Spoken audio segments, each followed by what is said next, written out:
Aujourd'hui, nous allons voir donc un sujet sur la liberté d'expression et les dernières annonces d'Aurore Berger, comme vous l'avez peut-être déjà entendu. Donc, Aurore Berger était invitée des 4 vérités sur France 2. Donc, je rappelle que Aurore Berger est ministre chargée de l'égalité entre les hommes et les femmes. Elle vient donc d'annoncer son souhait d'accorder plus de fonds publics à certaines associations afin de lutter contre la violence en ligne. Je cite Aurore Berger, donc dans Violence en ligne, elle comprend complotisme, désinformation, homophobie, racisme, antisémitisme. Nous voyons donc que c'est assez large. Officiellement, donc, c'est pour lutter contre les violences en ligne, mais derrière ce concept de violence, contre lequel personne ne pourra s'opposer, se pose une question: veut-on vraiment réguler la haine en ligne ou contrôler les opinions dissidentes? Et on va voir qu'on peut se poser la question par rapport à ce qui va suivre. La question se pose d'autant plus quand on s'attarde sur la liste des associations concernées, et cela n'est pas nouveau dans l'histoire. Le contrôle de la parole a toujours été un outil de pouvoir. Rentrons donc un petit peu plus dans les détails de cette affaire. Concrètement, on va dire 2 ou 3 mots sur les associations. Ce sont des associations qui sont marquées à gauche, voire à l'extrême gauche de l'échiquier politique pour la majorité d'entre elles. Certaines sont plus neutres. Je vous laisserai aller voir la liste et vous pouvez aller voir rapidement sur les sites internet. On voit tout de suite celles qui sont très engagées. Je vais en parler, je prends l'exemple par exemple de 2 de ces associations, le Planning Familial et SOS Racisme.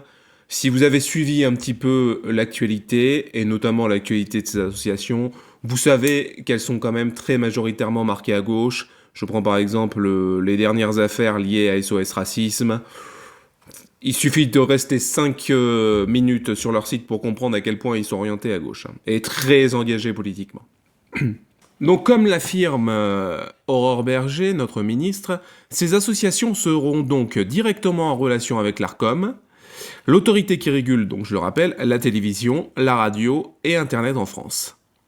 On se rappellera d'ailleurs notamment de son dernier fait de l'arme, donc de l'Arcom, qui a été de supprimer C8 et NRJ12. On sait tous, entre les lignes, pourquoi C8 a été supprimé par l'Arcom.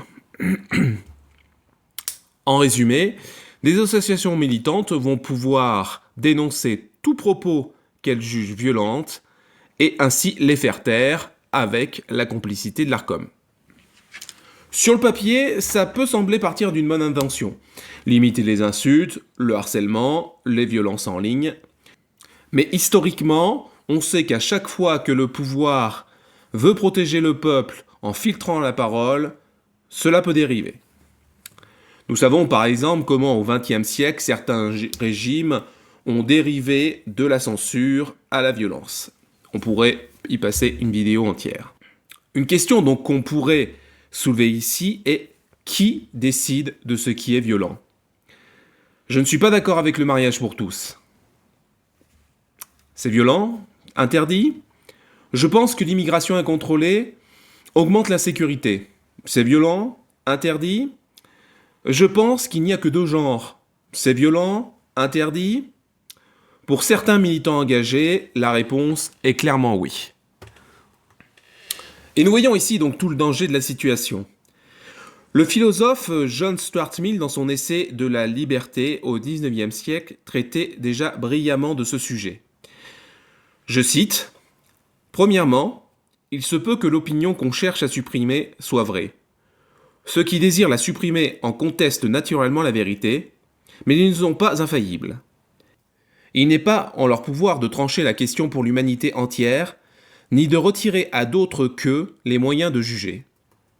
Refuser d'entendre une opinion sous prétexte qu'ils sont sûrs de sa fausseté, c'est présumer que leur certitude est la certitude absolue.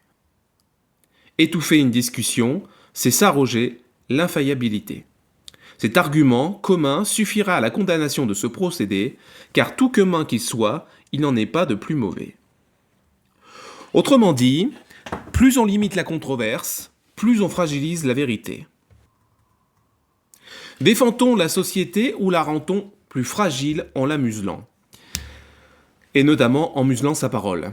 Le vrai problème n'est donc pas de vouloir protéger les citoyens de la haine réelle, mais de limiter leur capacité de pensée et de jugement. Qui contrôlera les contrôleurs? Quand une autorité publique confie à des associations engagées le soin de dire ce qui est acceptable et ce qui ne l'est pas, on touche au cœur de la liberté d'expression qui est pourtant une valeur cardinale en France. Et la sociologie nous rappelle que la liberté d'expression est un indicateur de la vitalité démocratique dans une société pluraliste. Le conflit d'idées est donc normal et même souhaitable. Chercher à le neutraliser complètement, c'est parfois masquer les vrais désaccords au lieu de les résoudre. On peut faire référence ici au phénomène étudié en sociologie et en sciences politiques. Plus un discours est interdit, plus il tend à se déplacer dans l'ombre, où il devient plus radical, faute de contradictions publiques. On pourrait lier ça à la théorie des spirales du silence d'Elisabeth Noël Neumann, mais nous verrons ça dans de prochaines vidéos. Conclusion, la question est simple. Est-ce que le plan d'Aurore Bergé est une mesure de protection légitime, ou est-ce un cheval de Troie pour museler l'opinion publique en ligne? La liberté d'expression est-elle encore garantie en France, ou déjà sous influence? Au vu des dernières actualités, le doute est plus que permis. Je vous laisse y réfléchir, et surtout dites-moi ce que vous en pensez dans les commentaires. Faut-il réguler davantage, ou est-ce qu'on risque d'étouffer le sens critique des citoyens et leur liberté de débattre? Si ce sujet vous intéresse, abonnez-vous pour ne pas manquer les prochaines vidéos. Ici, on traite de l'actualité avec un regard philosophique, historique et sociologique. Si ce sujet vous a intéressé et que vous voulez aider la chaîne, n'hésitez pas à mettre un pouce bleu. Je vous remercie par avance et je vous dis à bientôt.